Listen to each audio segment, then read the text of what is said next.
gjatë fundjavës të Partisë Demokratike. Fjala për profesor Dr. Steli Berishën. Siç e keni parë, fillimi i fushatës mund të vlerësohet eksplozion i besimit, i pëlqyeshmërisë, po absolutisht se keni parë kur të tillë në atë shesh i qytetarëve të Tiranës ndaj Partisë Demokratike, programit të saj, i cili po bën fole çdo ditë më shumë në mendjet dhe zemrat e qytetarëve shqiptarë. Ai entuziazëm që shpërtheu fillimisht në diasporën tonë, ajo frym optimizmi dhe vendosmërie që ju e pat në takimet fantastike, do të thosha, që u zhvilluan në Rom, në Parma, Milano, Athinë, në Brescia, ai entuziazëm vërshoi dhe ngrohu së bashku me programin e Partisë Demokratike mendjet dhe zemrat e qytetarëve të Tiranës dhe mbar Shqipërisë. Analistët, kronistët e quajnë hapjen e fushatës elektorale me datën 11 në sheshin Nën Tereza më të bukurin, më fantastikun që ai shesh ka njohur ndonjëherë. Po kaq ishte edhe konventa e Partisë Demokratike ku delegatët e saj dhe të ftuar mirëpritën me entuziazëm të madh dhe optimizëm programin e kësaj partie dhe aleancës për Shqipërinë madhështore në 4 vitet që vinë. Brescia ishte një pikë kulmore tjetër e këtij programi, e këtij turi, e kësaj fushate. Një entuziazëm i papërshkruar, një optimizëm dhe vendospri e madhe e shqiptarëve në diasporë për datën 11 maj për fitoren e Partisë Demokratike dhe rotacionin ndryshimin e pushtetit. Ndjehem pafundësisht mirënjohës, pafundësisht i motivuar dhe pafundësisht falënderues për të gjithë ata të cilët kontribuan në këto zhvillime madhore të fushatës më të rëndësishme që është fushata elektorale për zgjedhjet e vitit 2025, 11 maj 2025. Po ju e pat një kontrast i papërshkrueshëm, një kontrast të tillë Tirana nuk e ka njohur as në vitin 92.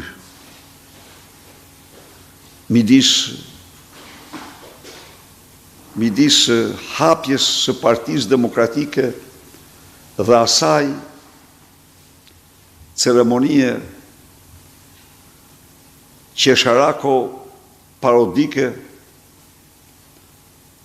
në sheshin Skënderbeu të Edi Ramës. Ju e pat në bulevardin e ri me 10 autobus dëshmi e pa kontestueshme braktisjes së plot të Edi Ramës nga socialistët dhe qytetarët Tiranës mbështet të kësaj partie. Nuk kishte ndodhur ndonjëherë. Mitingu që ai organizoi, mitingu gjysmëmortor që organizoi për Erjon Velin në sheshin e kryeqytetit, kishte të paktën 30% më shumë pjesëmarrës se sa fushata, në të cilën ai paraqiti vetëm një mashtrim të radhës, pasaportën e europiane të Edi Ramës, në të cilën janë të shtamposura portretet e Taulant Ballës, portretet e Ilir Beqës, Lubi Ballukut, Damjan Gjiknurit, Çyrbes, Lefter Koks, Bllakos, Erjon Velis, e shumë të tjerëve. Pra, kur ndonjëherë nuk ka ndodhur një dallim si nata me ditën midis dy kampeve, siç ndodhi kësaj here. Edi Rama ka 2 muaj që përçmon shqiptarët, duke mos paraqitur ndaj tyre asnjë alternativë, duke u përpjekur që hapësirën mediatike, komunikimin me qytetarët në vend se tjetë për programet, ta shtrojë në një parodi për të qeshur merret me bretkoca, me zhaba, me musteqet, i ka ngel merak shumë ato musteqet e Kujtim Gjuzit, ajo është tjetër punë, është apar, nuk hymë me analizu këtu se nuk na shkon ai punë. Pra me musteqet e Gjuzit, po me idilin me braven. Pra, a janë këto shqetësimet e qytetarëve shqiptarë? Me thoni mua. A janë këto shqetësimet? Nuk mund të jenë këto shqetësimet e qytetarëve shqiptarë. Unë mendoj se qytetarë shqiptarë kanë probleme tjera madhore, po pse Edi Rama nuk hyn te këto? Po Edi Rama nuk hyn te këto se është shkaku i tyre. Është shkaku kryesor i gjitha problemeve që me vështirësive të mëdha me cilat përballen shqiptarët. I largimit tyre nga Shqipëria, nga shpunësimi, i rrogave të ulta i varfrisë dhe mjerimit, i vjedhjes gjerë tek ilaçet. Pra, unë shiko, po vija tani, të them të vërtetën domethënë, sot unë kisha një takim në ndër më të dhimbshmit që mbaj mend. Takova përfaqësuesit e shoqatave të personave me aftësi ndryshe. Ju nuk mund të imagjinoni dhe ftoj çdo njeri që të ndjek diskutimet e tyre për të kuptuar në Facebookun tim, se mediat i censurojnë, mediat e mëdha nuk japin kurrë ato, po për të kuptuar se cilat janë hallet e pa imagjinueshme të këtyre njerëzve, se si për këta njerëz koha jo ka ndaluar në vitin 2013, po është kthyer mbrapsht 10 vite tjera, u janë hequr një pjesë e mirë edhe të atyre, të ati kuadrë që, nuk them se i brisht, ishte i kuadrë i brisht, ishte fillestar, që u vendosë për ta për trajtimin e tyre. Atyre nafta u është zbritur 6 herë krahasim me atë që kanë patur. Atyre trajtimi personave kujdestarisë u është zbritur 5 herë shuma që paguan, nga 100.000 në 20.000. Me fjalë, atyre u vjen tani taksa, s'kishin as i taks për para për të ardhurat. Tani një lloj si të gjithë të tjerë. Ata paguajnë në mënyrë të pa imagjinueshme.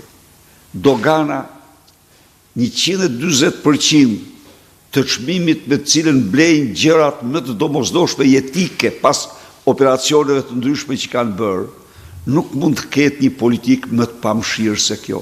Po këto Prandaj Edi Rama përpiqet t'i mbuloj me zhaba, me hardhuca, me zhapi, me tjerë, dhe nuk zbret, nuk flet asnjë fjalë për hallet e qytetarëve.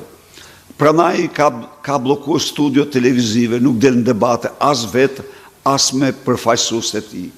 Prandaj ai po bën i ditur duke parë se e kanë braktisur, se ai ishte një braktisje poshtruese ajo që i ndodhi atij ai mbeti aty, çfarë mbeti aty?